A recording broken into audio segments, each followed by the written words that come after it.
इन 2.0 batch जो start कर रहे हैं वो किनके लिए है? ठीक है, तो ये बैच उन बच्चों के लिए है जो इस बार नीट का पेपर दिया था और थोड़े बहुत नंबर से रह गए होंगे। ये बैच उन बच्चों के लिए भी है जो इस बार बोर्ड का पेपर दे रहे हैं, साथ साथ नीट 24 भी देने वाले हैं। ये उन बच्चों के लिए है, और ये उन बच्चों के लिए भी है जो शायद 11th क्लास में आए हैं लेकिन उनको अच्छे तरीके से 11th और 12th एक ही साल में रिवाइज करना है और आगे निकलना नीट 25 के लिए, उन बच्चों के लिए भी है। तो ये कैसा वर्सेटाइल बैच है जो इस बार पेपर दे चुके हैं, 24 को टारगेट कर रहे हैं, उनके लिए भी है। जो 24 में बोर्ड देंगे वो भी इस बैच में पढ़ रहे होते हैं।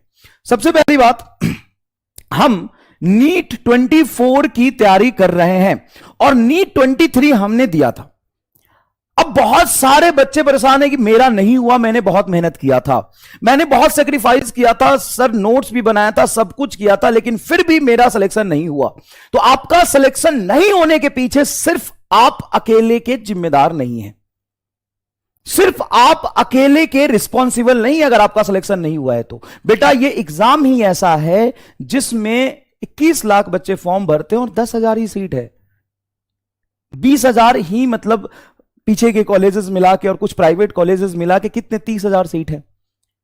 तो 1% 2% बच्चे ही सिलेक्ट हो सकते हैं। अब मान लो जो टॉप 2% में आ रहा हो, टॉप 3% में आ रहा हो, उसका सिलेक्शन नहीं हुआ तो उसमें उसकी क्या गलती है?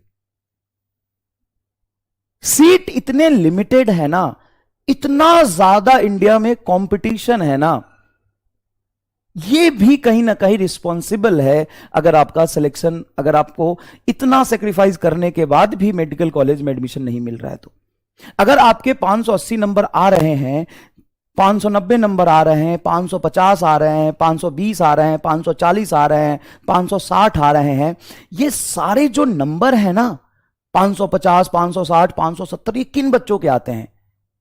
क्या इन्होंने अच्छे से पढ़ाई नहीं करी थी? बहुत अच्छे से पढ़ाई करी थी। क्या इन्होंने लेक्चर नोट्स नहीं बनाया था? बनाया था।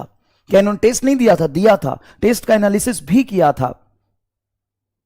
इन्होंने सब कुछ सेक्रीफाइस किया था। हाँ, 400 नंबर भी जिनके आ रहे हैं, 450 नंबर भी जिनके आ रहे हैं, वो सारे 60-70% मार्क्स हुए ना बेटा, 75% मार्क्स हुए ना। अगर तुम 70% मार्क्स स्कोर कर रहे हो, 400 नंबर लेके आ रहे हो, 60% मार्क्स स्कोर कर रहे हो, 450, 500 नंबर लेके आ रहे हो, तो ऑलरेडी तुमने बहुत ज्यादा सेक्रीफाइस किया है, तुमने बहुत ज्यादा मेहनत किया है। मैं जनरली इतनी तारीफ बच्चों की करता नहीं, लेकिन सच बात जो है वो कह रहा हूं। फिर भी सिलेक्शन क्यों नहीं हुआ? कंपटीशन। अच्छा मान लो नीट एग्जाम में 10 लाख बच्चे बैठते तो 10 लाख बच्चे बचते तो 550 में मेडिकल कॉलेज मिल जाता। हाँ, 20 लाख बच्चे बैठे हैं इसीलिए तो 550 में मेडिकल कॉलेज नहीं मिल रहा है ना। बात तो सही है। तो सर अब कोई बात नहीं, जो कंपटीशन है उससे हम चेहरा तो नहीं घुमा सकते, हमें तो उसको फाइट करना पड़ेगा। तो बेटा कोई बात नहीं, एक बार और अपने आप को समेटो और इस रियलिटी को एक्सेप्ट करो कि बहुत मेहनत हमने किया, लेकिन कंपटीशन इतना ज्यादा है कि मुझे थोड़ा और मेहनत करना पड़ेगा।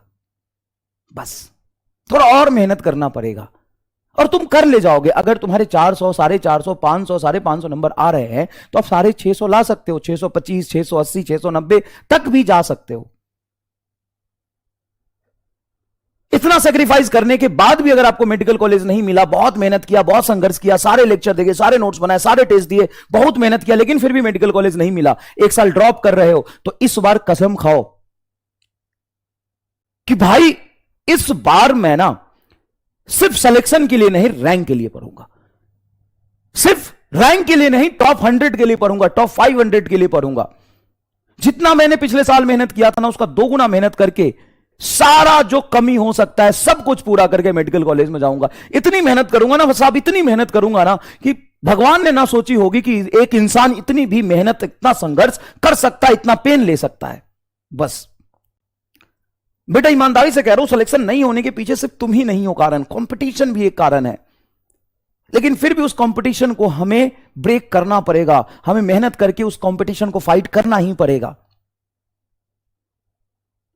नीट की तैयारी कंफर्ट जोन में रहने से, बहुत आसानी से, बहुत कंफर्टेबल पोजीशन में रह के सुकून में रह के नहीं किया जा सकता, आपको एक्स्ट्रा पेन लेना पड़ेगा, नहीं तो अगले साल भी आपको ड्रॉप करना पड़ सकता है।